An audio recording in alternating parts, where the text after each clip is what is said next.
É uma cova grande, para tua carne pouca, mas a terra dada não se abre a boca. Perceba que coisa linda que é isso aí. E aí dá para perceber claramente aquilo que o Cabral chama de uma poesia social, né? Bem engajada. Fala, entre outras coisas, de reforma agrária, gente, de sem terra. A coisa é muito atual, essa coisa do hoje que está acontecendo aí. Vejam a atualidade do texto. Mas vamos ver a sequência. O retirante resolve apressar os passos para chegar logo ao Recife. Caminhamos. Chegando ao Recife, opa, já chegou. Fez aquela caminhada enorme, secou o rio, pensou em parar, agora chegou ao Recife, que era objeto da sua viagem, né? O retirante senta-se para descansar ao pé de um muro alto e caiado. Um cemitério, ele foi descansar ao lado do cemitério e ouve, sem ser notado, a conversa de dois coveiros. Saltamos o início. Leia. Eu também, antigamente, diz um dos coveiros, fui do subúrbio dos indigentes e uma coisa notei que jamais entenderei. Essa gente do sertão que desce pro litoral sem razão, fica vivendo no meio da lama, comendo ciris que apanha. Pois bem, quando sua morte chega, temos de enterrá-los em terra seca. Diz o outro. E esse povo lá de Riba, de Pernambuco, da Paraíba, só, que vem buscar no Recife, poder morrer de velhice, e encontra só aqui chegando, o quê? Cemitérios esperando, como esse aqui. Não é viagem o que fazem, vindo por essas caatingas vargens. Aí está o seu erro. O Severino, ouvindo isso no Recife, vem seguindo seu próprio roteiro. Que coisa impressionante, né? Podemos, andando legal, e ver lá o que vem pela frente. O retirante aproxima-se de um dos cais do Capibaribe. Cais do rio Capibaribe. Capibaribe e Beberibe são rios que banham o Recife e desembocam lá no mar, né? E chegando, diz o Severino sempre, ele falando, aprendo que nessa viagem que eu fazia, sem saber desde o sertão, meu próprio enterro eu segui. Aproxima-se então do retirante Severino, o morador de um dos mocambos, aqueles casebres, né, da região, que existem entre o cais e a água do rio. Seu José, mestre Carpina, e em que nos faz diferença que como frieira se alastre, ou como rio na cheia, se acabamos naufragados num braço do mar miséria? Seu José, mestre Carpina, que diferença faria se em vez de continuar tomasse a melhor saída? É o Severino falando, a de saltar numa noite fora da ponte e da vida. Vejam, meus amigos, que aí nesse diálogo que ele faz com o mestre José, o mestre Carpina, mestre José, seu José, ele fala de um possível suicídio. O Severino está desesperado, quer dizer, ele chegou lá no Recife e percebeu que tudo que ele fez foi em vão. Então ele dialoga com o mestre José Carpina e ele sugere um eventual suicídio. Vamos ver na sequência. Um momento importante. Uma mulher, na porta de onde saiu o homem, que é o seu Carpina, né? Anuncia-lhe o que se verá. Compadre José, compadre, que na relva estáis deitado. Estava deitado, acho que no chão. Conversais e não sabeis que vosso filho é chegado. Ela anunciou o nascimento da criança do mestre José Carpina. Estáis aí conversando, em vossa prosa entretida. Não sabeis que vosso filho saltou para dentro da vida?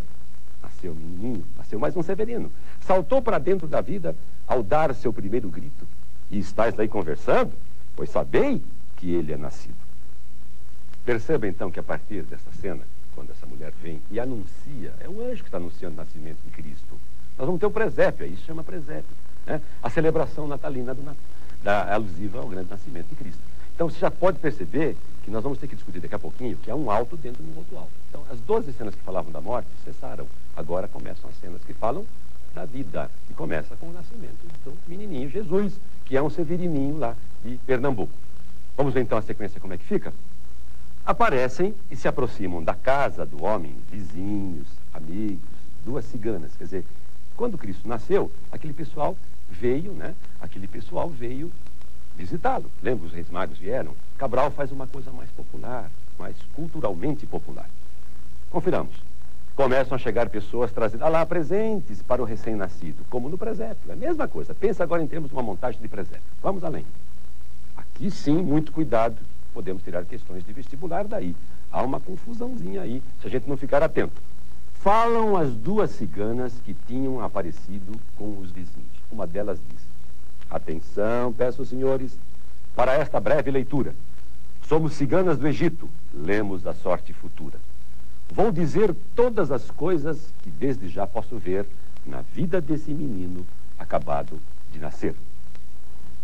Cedo aprenderá a caçar, primeiro com as galinhas, que é catando pelo chão, tudo o que cheira a comida. Olha a miséria, a pobreza. Depois aprenderá, ela está profetizando o futuro desse menino, quer dizer, desgraça, né?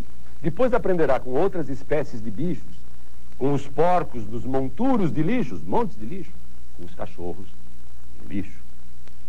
Vejo uns anos mais tarde, onde? Na ilha do Maruim, vestido negro de lama, voltar de pescar ciris. E vejo-o, senhores, ainda maior pelo imenso lamarão, lamaçal, né? Fazendo dos dedos iscas para pescar camarão. A outra cigana fala: atenção, peço senhores, são duas ciganas, também para a minha leitura.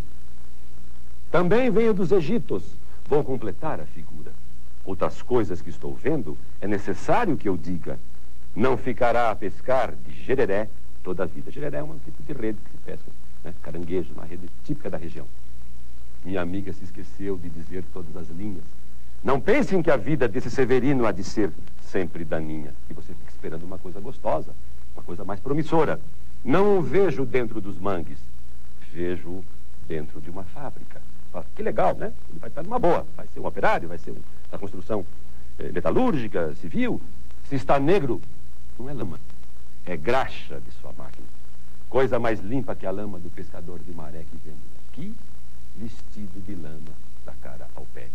E mais, para que não pensem em sua vida, tudo é triste, vejo coisa que o trabalho talvez até lhe conquiste.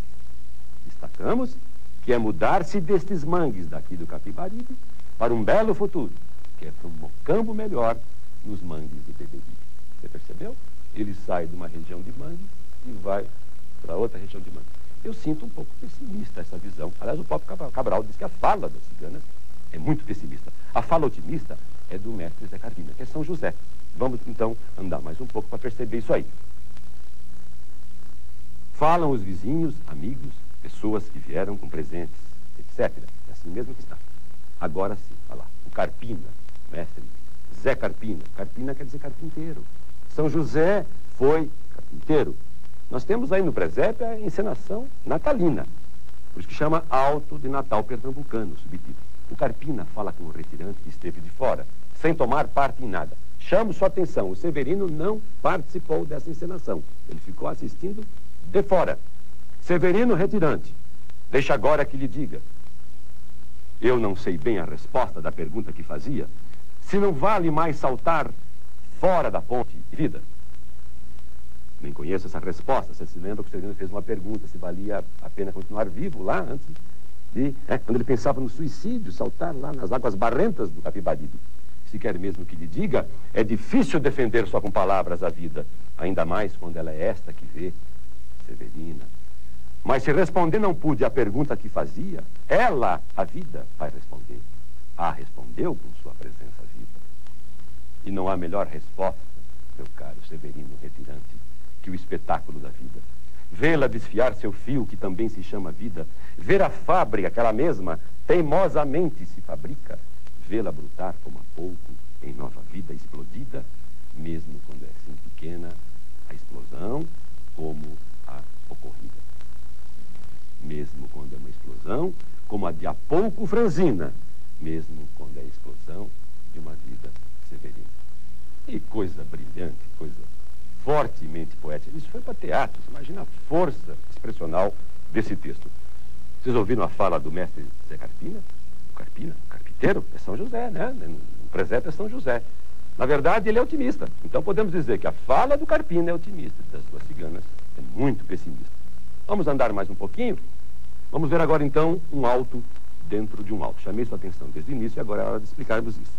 Quando o Severino se retira da ação de que participa, ele chegou e assistiu à celebração, lembra? De fora. E passa a presenciar uma outra, está aí, a comemoração natalina. Temos um alto dentro de outro alto. E esse crítico brilhante diz o seguinte, Benedito Nunes. Uma mulher do povo substitui o anjo da Anunciação, vai fazendo a comparação. Os vizinhos, com seus elogios, tomam o lugar dos anjos, se guardam e adoram o menino. E com os seus presentes, o dos reis magos. O mocambo que se fala, onde nasceu, explodiu essa nova vida severina, é o presépio do menino Jesus. E seu José é São José. Quando termina o alto dentro do alto, seu José reata com Severino o diálogo interrompido.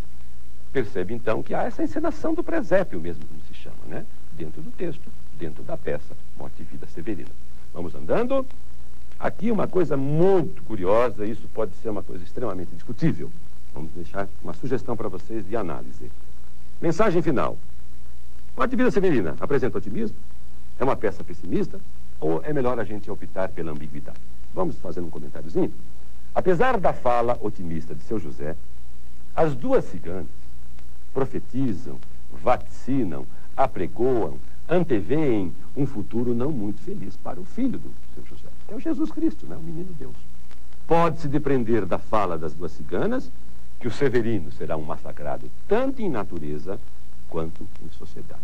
Melhor, então, optar pela ambiguidade. Por que optarmos pela ambiguidade? Fácil. Há questões de vestibulares que envolvem leitura de textos que nos levam a um beco sem saída. Por exemplo, a velha discussão do adultério em Dom Casmurro. O que é melhor a gente fazer? Fica na ambiguidade, né? Discutindo, houve adultério, não houve adultério. Então, a polêmica a gente pode até eliminar. Quer dizer, dá para ver adultério se você quiser, e se você não quiser, você não vê adultério. Idem em relação à Morte e Vida Severina. Se você ler o poema com a esperança de ficar só em cima da análise da fala do mestre Carpina, vai dizer, não, a mensagem otimista, está tudo salvo. Se você leva em conta, e leva fortemente em conta a fala das duas ciganas, você vai ter um brutal pessimismo. Então, fica esse joguinho da ambiguidade. Perfeito? Vamos andar um pouquinho mais e vamos ver o que diz o mesmo crítico. Para Benedito Nunes, Morte e Vida Severina, e aí você tem um aspecto temático em azul, né? É o drama de um retirante que procura a vida e só encontra a morte. Paradigma da penúria, miséria, pobreza, que é a morte em vida. Esperança renovada a cada passo da morte em meio à miséria. Provação do sofrimento transformada em capacidade de luta. Mas, diz o crítico, podemos subir ainda mais nessa escala temática, até alcançarmos o nível, olha só, a visão dele, a possibilidade trágica. Vejam que ele tem uma visão também muito pessimista, em que o ser Severino pareceria confundir-se com a vítima de um destino cego e fatal, produto de forças adversas e incontroláveis. Na visão desse crítico, há um certo determinismo, né? Não adianta nada, ele vai sair de um mangue para outro, como diz o texto, e o crítico pegou isso aí. Vejam como as posições podem ser contrárias, por isso, mais uma vez, a ambiguidade. Voltemos para ver o arremate. O que diz o autor? O Cabral. Agora vamos ver a opinião do Cabral, essa é a quente. Escrevi Morte e Vida Severina para os sujeitos analfabetos que ouvem cordel na Feira de Santo Amaro, no Recife. O poema é simples, retrata a típica realidade do pernambucano que foge da seca em busca do Recife e termina morando numa favela ribeirinha. Foi um sucesso mundial. Isso me orgulha, mas também me surpreende, porque Morte e Vida Severina passou a ser coisa de eruditos. Interessante esse texto, né? Vejam que o próprio Cabral se manifestou a respeito do poema dele. Vamos voltar a esse texto para dar uma olhada outra vez? Olha ali onde está em itálico. Ele diz, o poema é simples. Agora, retrata a típica realidade do pernambucano que foge da seca em busca do Recife. Aquela coisa de ir para a capital, achando que vai ter mais recursos, melhores condições de vida. E termina morando numa favela ribeirinha. Você percebeu que o próprio Cabral disse que ele não vê também com muito otimismo isso? Podemos então agora explicar o título e o subtítulo. Vejamos o texto final. Explicando então o título da obra e o subtítulo. Não falamos isso no início porque temos tempo de fazer agora, né? Olha o título da peça. Morte e Vida Severina. Vamos tentar explicar isso de uma forma bem simples. Morte e vida, gramaticalmente falando, são substantivos. E Severina, Severina é nome próprio. Severino ou Severina, feminino, é nome próprio. Mas aqui ele emprega como adjetivo, quer dizer, que se refere a Severina. Então nós temos morte Severina, vida Severina. Significa então a morte e vida dos severinos. E o subtítulo? Muito interessante. Todo o título é o título e o subtítulo, né? Alto de Natal Pernambucano. O que quer dizer Alto de Natal Pernambucano? Uma alegoria natalina do pastoril, do presépio mesmo, forma dramática folclórica dos ambientes rurais e particularmente do Nordeste. Legal? Vamos ver como ficou então a nossa animação a respeito desse texto? Vamos dar uma olhadinha? Vejam que o nosso animador optou por aquela passagem altamente significativa do poema, quando há o funeral do lavrador, né? Esta cova em que estás, perfeito? Então vejam que quem está carregando o defunto não tem olhos. Olha aí, seca, o solo, o clima de caatinga, de rigor de seca, uma coisa muito interessante. Gostaram, né? Vamos fazer agora então uma espécie de um grande resumo para fazer a síntese das sínteses. Sempre é bom recordar, recordar é ótimo.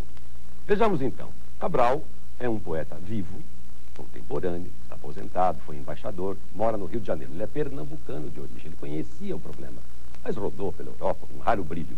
Um dos maiores poetas do mundo, vivos até hoje. Cabral mesmo disse que ele quis mostrar o quê? O drama, uma parte social do Nordeste, aquele problema do retirante, da fome, da seca, da miséria. Fique atento com a ambiguidade, lembre-se da fala do Carpina, atento à fala das ciganas e à própria conceituação que o Cabral fez do seu próprio poema. Foi bom? Foi interessante? Então podemos encerrar por aqui, dizendo que foi muito gostoso conversarmos mais uma vez com vocês. Até o próximo livro do vestibular.